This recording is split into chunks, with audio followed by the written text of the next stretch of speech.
భారతదేశానికి చైనాకి మధ్య ఎప్పటి నుంచో గొడవలు ఉన్నాయి. 1962లో సైనో ఇండియన్ వార్ కూడా జరిగింది. ఆ తర్వాత మనకి ఎల్ఏసి అనే ఒక ఎట్లాగైతే పాకిస్తాన్కి మనకి మధ్య ఎల్ఓసి లైన్ ఆఫ్ కంట్రోల్ ఉందో, చైనాకి మనకు మధ్య కూడా లైన్ ఆఫ్ యాక్చువల్ కంట్రోల్, దీన్ని ఎల్ఏసి అంటారు. ఇది దాదాపు 3488 కిలోమీటర్ల దూరం ఇది ఉంటుంది. ఇక్కడ మనకి బేసిక్గా హిమాచల్ ప్రదేశ్ కానీ, అరుణాచల్ ప్రదేశ్ కానీ, లడఖ్, ఉత్తరాఖండ్, ఇటువైపు మనకి సిక్కిము, ఇవన్నీ మన వైపు ఉంటే, అటువైపు ఏమో టిబెట్, జింజియాంగ్ ఈ ప్రాంతాలు అటువైపు ఉంటాయన్నమాట.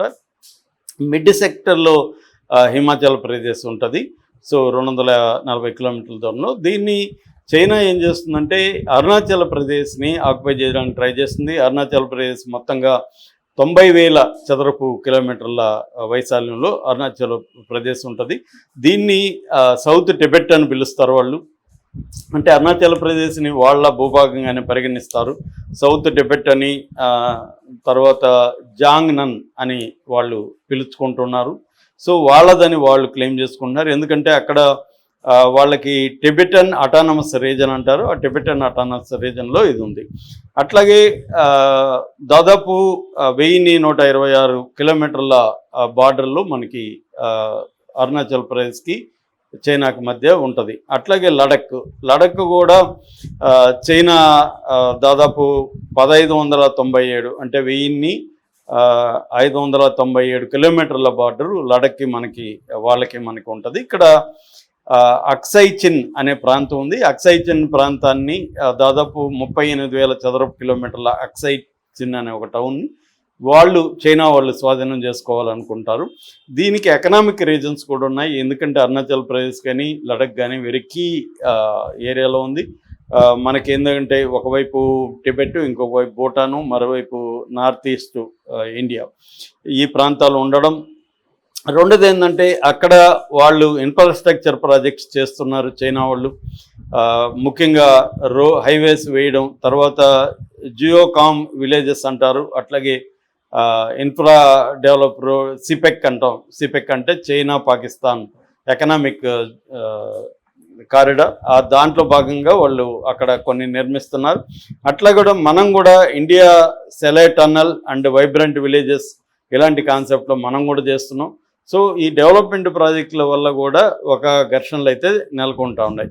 ముఖ్యంగా 2022లో తవాంగో క్లాష్ అంటారు. 2022లో పెద్ద ఎత్తున క్లాష్ వచ్చింది మనకి వాళ్ళకి మధ్య. ఈ అరుణాచల్ ప్రదేశ్ దగ్గర వాళ్ళ సైన్యం PLA అంటారు వాళ్ళని, people's liberation army. So China people's liberation army 400 మందికి పైన అక్కడ నిలబెట్టారు. అట్లాగే ఈ LAC line of actual control 1996లో ఏర్పడిందా ఒక రూల్ ఏర్పడింది. అక్కడ ఏంటంటే అక్కడ బార్డర్లో ఉన్న సైనికులు అటువైపు కానీ మన వాళ్ళు కానీ ఆయుధాలు ఉండకూడదు, ఫైర్ ఆర్మ్స్ ఉండకూడదని ఇది ఏర్పడింది. అందుకని వీళ్ళు కొట్టుకొని చచ్చిపోతుంటారు అప్పుడప్పుడు. చైనా వాళ్ళు, ఇండియా వాళ్ళు మనకి ఆ వీడియోలు చూస్తే వెళ్ళి కొట్టుకుంటూ ఉంటారు అనమాట. అది ఫన్నీగా ఉంటుంది, సైనికులు పోయి కొట్టుకుంటూ ఉండడం ఏంటని.